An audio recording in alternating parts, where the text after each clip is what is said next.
There are some things you never expect to say out loud. And maybe that's why I'm here now, telling everything to strangers on the internet, because it still hurts, it still throbs, and maybe, just maybe, this story is yours too. I was 17, a senior in high school, and I thought I knew everything about life, but all it took was one look from her to dismantle everything I thought was true. The first time I saw Ms. Helena, her back was to us, writing contemporary literature on the board in handwriting that was too beautiful to be real. She wore a dark blue blazer, her hair was in a messy bun, and she had a jasmine perfume that clung to the air like a spell. When she turned around, I felt something in my chest that I couldn't name, butterflies in my stomach, a strange warmth, as if someone had lit a candle inside of me. Helena was 42. She was poised, elegant, and had one of those voices that could silence a room without ever raising its tone. Me, with my worn-out denim jacket and a backpack covered in keychains, I felt invisible. But that didn't last long. In our third class, she walked between the rows, glancing at our notes. When she stopped beside me, she tapped her finger on the edge of my notebook and said, "I like the way you write. There's real truth here." I smiled, but on the inside, my world exploded. It was just a teacher's compliment, I kept telling myself. But my heart raced every time she said my name, and I started paying attention to every detail. The phrases she used, the way she held her pen, even the pauses between paragraphs. It wasn't just admiration, it was desire, it was confusion. I didn't know if what I was feeling was wrong, and I hated not having anyone to talk to about it. My friends talked about crushes on YouTubers and boys from another class. I stayed quiet, sinking into an abyss that only grew deeper. The craziest part is that, even without saying anything, I started to notice something in Helena's eyes too. A hesitation, a carefulness, a subtle curiosity. Sometimes she'd look at me for too long or ask questions that went beyond the subject matter. One day after class, I went to return a book she had lent me, Clarice Lispector's Near to the Wild Heart. When she took it back, she asked if I wanted to talk for a bit. "About the story, of course," she said. But the "of course" came with a little smile that disarmed me completely. We sat in the empty teacher's lounge, just the two of us. And there, with that smell of old coffee, paper, and her perfume in the air, I told her that sometimes I felt things I couldn't explain. She didn't interrupt. She didn't judge. She just listened. And at the end, she said, "Feeling isn't a sin. Pretending you don't, maybe that is." It was the first time I'd ever fully cried in front of someone. A cry of relief, of fear, of shame, and of liberation.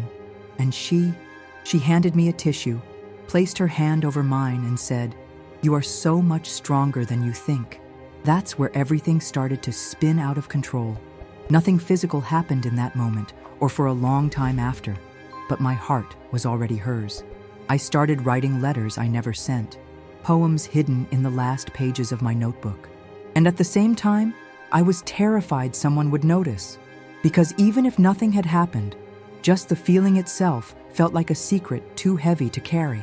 At home, my mom started to notice my silence. "You've been different," she'd say. And I was. More introspective, more sensitive, more confused. It was a constant conflict. I wanted to be near Helena. I wanted to hear her voice. I wanted her to keep seeing me in a way no one ever had. But I also wanted the feeling to disappear. I was afraid of what it could mean. Afraid of what others would say. Afraid of myself. One afternoon, after a group project, I stayed behind in the classroom, pretending to organize my things, waiting for everyone to leave. Helena was at the back, grading papers. When I approached her, trembling inside, I said, "Professor, have you ever felt something you weren't supposed to feel?" She slowly raised her eyes.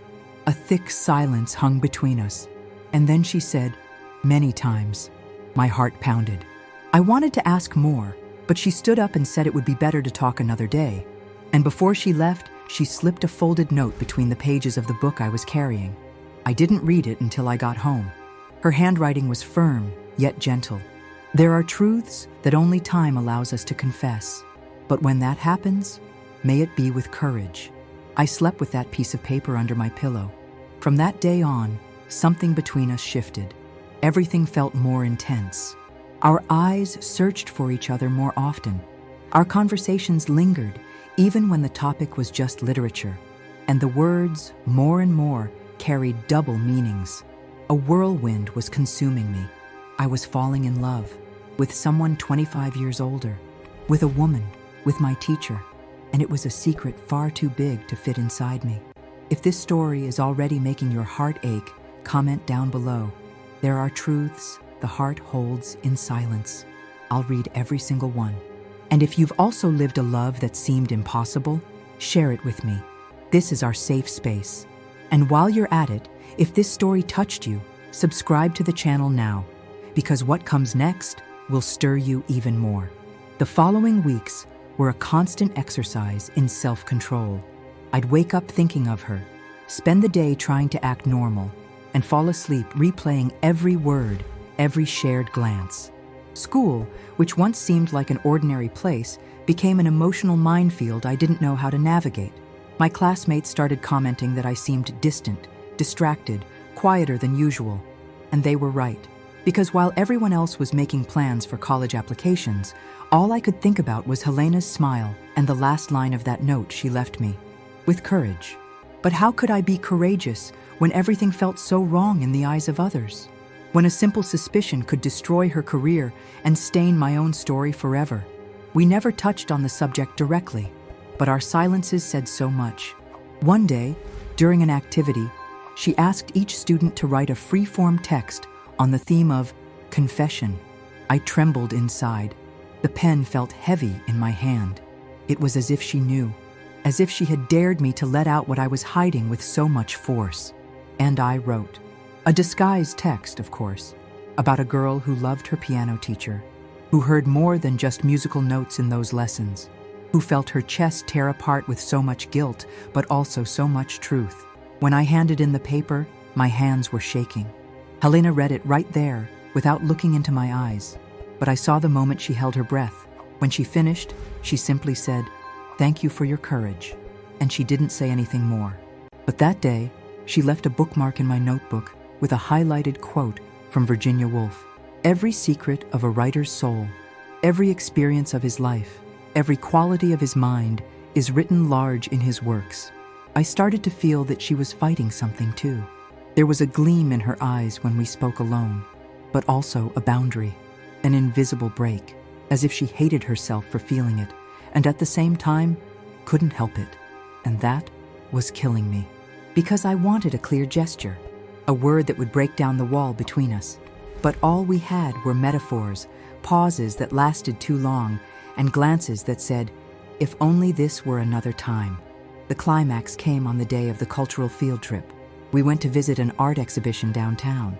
Helena and I ended up drifting away from the group while everyone was engrossed in an installation piece. We entered a dark room together, where there was only a single illuminated canvas with an abstract work. The silence in there was profound, broken only by the muffled sound of footsteps in the hallway. I stopped in front of the painting, and she stood beside me. We stood there, shoulder to shoulder, saying nothing. And then she whispered, "It's as if this painting is you, full of layers, intense, mysterious, and impossible to ignore." I turned slowly, faced the woman who populated my dreams, and asked without thinking, "If I weren't your student, would you feel something for me?" She took a deep breath. She closed her eyes, and she replied, "You already know the answer." We were never the same after that afternoon. We didn't touch, we didn't kiss, but something between us was confirmed, and that was enough to change everything. I started living in fear. Fear that someone would find out, that someone had noticed that moment at the exhibition, that some classmate would mention to the administration that the teacher and the student were too close. And worst of all, I started to feel guilty, as if my feeling was a trap, as if I was putting her at risk. So, I pulled away. I stopped seeking out conversations, writing notes, lingering after class. And she, respecting my silence, also kept her distance. But my heart ached, because pulling away isn't forgetting, and being silent isn't erasing. A month before the end of the school year, Helena requested a transfer. She announced in class that she had received an offer for a master's program out of town. Everyone applauded. I wanted to cry. She called me into her office on her last day. She handed me a sealed envelope, and she said, "Don't open this now. Read it when you feel you're ready to understand." I left there with my chest crushed. I spent days without the courage to open it. Until one night, driven by the longing, I broke the seal. Inside, there was a letter, written calmly, full of pauses and silence between the lines. She said she had fought so hard against what she felt that she tried to protect herself and to protect me, that she would never cross any line, but that it would be a lie to say there wasn't a bond there, that I had shown her a part of herself she had buried, and that if life ever placed us in a place where there were no more prohibitions, perhaps we could talk again. The last sentence was like a printed whisper, "You were my most secret confession." After that, I never saw her again. But if you've ever felt a love that couldn't exist, because of fear, because of rules, because of age, because of conventions, leave a comment. I confess you in silence. I want to read every story. 3 years passed. A lot changed. I graduated, started college majoring in literature, as if it were an unconscious way to keep myself close to the memories Helena had awakened in me. But even with new routines, new people, parties, internships, and readings, she never left me. I tried to move on, tried to convince myself it was just a phase, a platonic love, a storm of an unresolved teenager. But every time I picked up a book by Clarice, every time someone quoted Virginia Woolf, every time I caught that same scent of jasmine in a hallway, my body remembered her before my mind could even react. I was marked, and knowing that left me even more torn. Should I move on or wait for something that might never return? One day, walking back from the library with my arms full of books, I bumped into a woman on the sidewalk. She was distracted, talking on her phone. The books tumbled to the ground, and she quickly bent down to help me. When our eyes met, my world stopped. It was her. The same voice, the same gaze, only more serene, perhaps a little more tired, but still exactly her. Helena. I froze. Words failed me, and for a second, I thought she wouldn't recognize me. But then, she smiled faintly and said, "You still like Clarice, don't you?"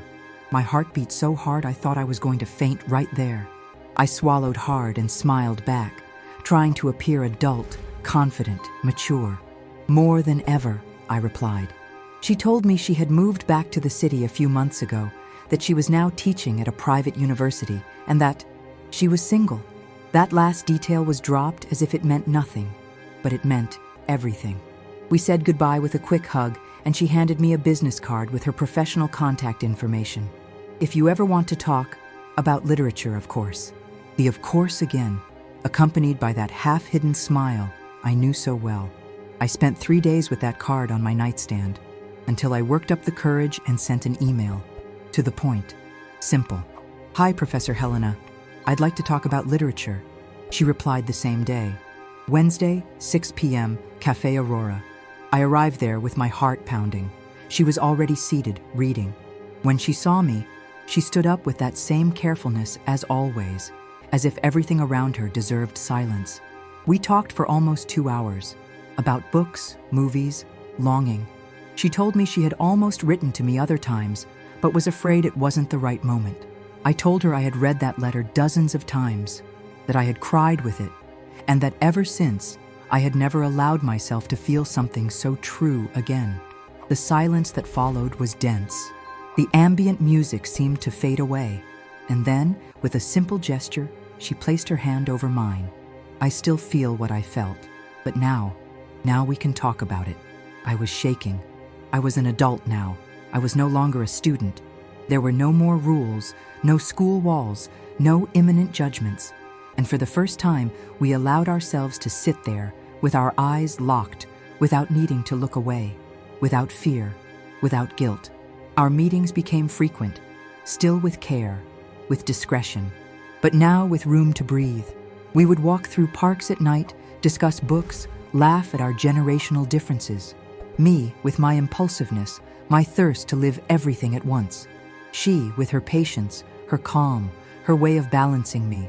It was as if we were 2 points separated by time, but united by something much greater than age or social rules. Of course, not everything was easy. There were fears, insecurities. The first time we held hands in public was a whirlwind of emotions. I could feel people's eyes on us, even if no one was actually looking. But the most challenging part was telling my mother. She had always been strict, very Catholic, and deep down, I feared she would not only reject the fact that I was with a woman, but that she would recognize Helena as the teacher from years ago. Even so, I decided to tell her. We sat at the kitchen table. I was trembling so much I could barely hold my glass, but I said it. I said everything, calmly, truthfully. She was silent for long minutes, and then she answered dryly, "I hope you know what you're doing." There was no hug, no immediate acceptance, but there was also no yelling, no kicking me out. And that, for me, was a start. Over time, she began to yield. Helena, with her maturity, knew how to win over my circle without rushing. She never forced anything. She was just present, respectful, steady, as she always was. If you've made it this far, maybe you're feeling something too. Something that touched you, that reminded you of someone, or that gave you the courage to look within. If that's the case, write in the comments. Not all love needs permission to exist. And if this story moved you, go ahead and subscribe to the channel now. There's still so much more to happen. And it will show you what happens when the whole world discovers the one thing you tried hardest to hide. For a few months, we lived as if crossing a narrow bridge between two worlds. The newfound freedom we had conquered, and the prying eyes of others that still lingered, even if we didn't know exactly where they were coming from. Our bubble was made of hidden cafes, walks on quieter streets, and dimly lit dinners in my tiny apartment, which Helena always praised, saying it had soul. There, we allowed ourselves to laugh loudly, kick off our shoes on the rug, and listen to 90s music that she would sing off-key just to see me laugh. But the world outside wasn't so welcoming, and it was on an ordinary afternoon, with a cloudy sky and the smell of rain on the sidewalks, that the glass castle began to crack. An old classmate of mine from high school, someone who had nothing to do with our story, saw me hugging Helena at the university entrance. A long hug, the kind that holds more silence than words. He drove by, saw it, and recognized us. And like anyone who doesn't know how to deal with their own life, he decided to meddle in others. 2 weeks later, my mother called me over, her face grim. She had received messages, screenshots, comments, photos. The story was spreading, and of course twisted, filled with malicious insinuations about the past, about our age difference, about influence, inappropriate advances, and all sorts of venom disguised as concern. It was like being forced into a second closet, not because of my orientation, but because of the narrative they built around us. I was called into the dean's office at college for a talk. Although nothing had happened in an academic setting, and although Helena had never been my professor at that institution, the simple fact that we were in a relationship was causing too much gossip among the students. They asked us for discretion, as if we were shouting our love from the rooftops. Helena, for her part, also felt the weight of it. Some colleagues began to treat her coldly, as if she had broken some invisible code of conduct, and it affected her more than she let on. One night when we got home, she looked at me with teary eyes and said, "Maybe I made a mistake coming back. Maybe I underestimated how unready this place still is to accept that two women with different ages can love each other without guilt." I held her hand tightly. I told her it didn't matter what they said, that what we had was real. But deep down, fear began to grow. The fear of losing her again. The fear that the world would separate us once more, just as it did years ago. That's when we made a difficult decision. We stopped frequenting the same places. We avoided academic events together. We even disappeared from each other's social media. Helena even considered accepting a teaching offer in another state. And I went back to writing letters I never sent. Letters where I said it wasn't fair, that we weren't hurting anyone, that we just wanted to love in peace, that we just wanted to exist. But the world doesn't read letters written in pain. And time, cruel as it is, began to slowly push us apart, not for a lack of love, but for an excess of reality. Our last meeting was in a park, a Saturday with a clear sky, silence among the trees, and children playing in the distance. We sat on a wooden bench, hands intertwined. Helena said little, but her eyes said everything. "We were beautiful," she said. "But maybe we can only be eternal in what we left in each other." I cried. So did she. And when we hugged for the last time, I felt as if a piece of me was staying behind on that bench, on that day, in that moment. After that, she left. She moved to another state. She took on a more private life, and I stayed, with my memories, my saved letters, and the certainty that what we had was love, real, deep, and even if it wasn't accepted by the world, it was accepted by my heart. And that is what matters. If you've made it this far and have ever lived a love that had to hide from the world, comment below. Our love deserved more time. I want this story to help other women feel less alone. And if you felt something reading this, if you related, or if it moved you, subscribe to the channel now, because what's coming next brings a conclusion you won't expect, and maybe a hope that still beats in silence. The years passed like a strong wind pushing dry leaves, carrying away versions of me I barely recognize anymore. Helena remained alive in the subtext of my routine. Every class I taught, yes, I ended up becoming a teacher too, was like a silent repetition of everything she had taught me, not just about literature, but about listening, about presence, about feeling without fear. Many times, standing before a room full of students, I would catch myself remembering her gaze as she read my essays, the delicacy with which she handed me back a mirror I didn't even know I needed. I never heard from her again after that day in the park. Not another email, not another call, just silence, dense, cruel, respectful. A silence that said, "I love you, but I have to go." I learned to live with it, to mold my longing into poetry, to transform the absence into words, to sublimate the pain of not having had more time. Whenever someone asked me about the truest love I'd ever known, I'd smile and reply, "It didn't fit into time, but it fit inside me," because that's what she became, a quiet yet permanent presence in everything I am. But fate has strange ways of closing circles. At the graduation ceremony for my first class of students, as I walked onto the stage to receive an honor from them, I saw a familiar face in the audience. No, it wasn't her, but it was her mother. I recognized her immediately, despite the white hair and tired eyes. She approached me after the ceremony with a gentle smile and said, "You're Laura, aren't you? Helena's former student." I nodded, unable to say anything. And then she handed me an envelope. She asked me to give this to you, if I ever found you again. Her hand held mine for a moment, and then she was gone, without another word. I stood there, frozen in the middle of the hall, hearing applause in the background, euphoric voices, as the world around me faded away. I sat in a corner of the stage and opened the envelope. Inside was a single handwritten page. I recognized her script instantly. "Laura, if you are reading this, it's because time, once again, has had its way. I wanted to write 1,000 times, but I thought silence would protect you more than my words ever could. I don't regret any of it, not the beginning, not the end, because you taught me that even the briefest love can be eternal. The world never allowed us to be completely ourselves, but I hope, from wherever I am, that it allows you to love freely. And that one day, when the wind blows and makes you close your eyes, you will still smell my jasmine perfume and know I never stopped seeing you. With all the courage I couldn't show, Helena." I cried right there, not caring about the stares. It was as if, after everything, she had come back just to say she was still with me, in the only way she could. The scent of jasmine felt real in that moment. And suddenly, I understood that I no longer needed the right time, the ideal situation, the permission of others. The love we lived, however brief, was whole. And that is more than most people feel in an entire lifetime. I went home that night in silence. I lit a candle, put on some soft instrumental music, and started to write.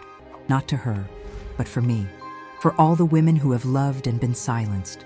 For all those who are still waiting. For all those who had to pretend it was just friendship.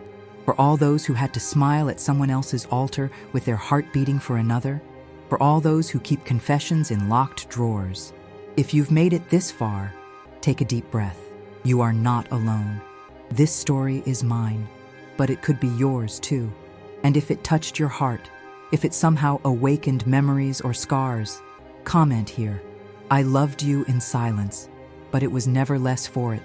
And if you believe that stories like this need to be told, with truth, with emotion, with courage, subscribe to the channel now. There are so many more stories for us to live together. And who knows, maybe one day, all of us will be able to love without having to hide.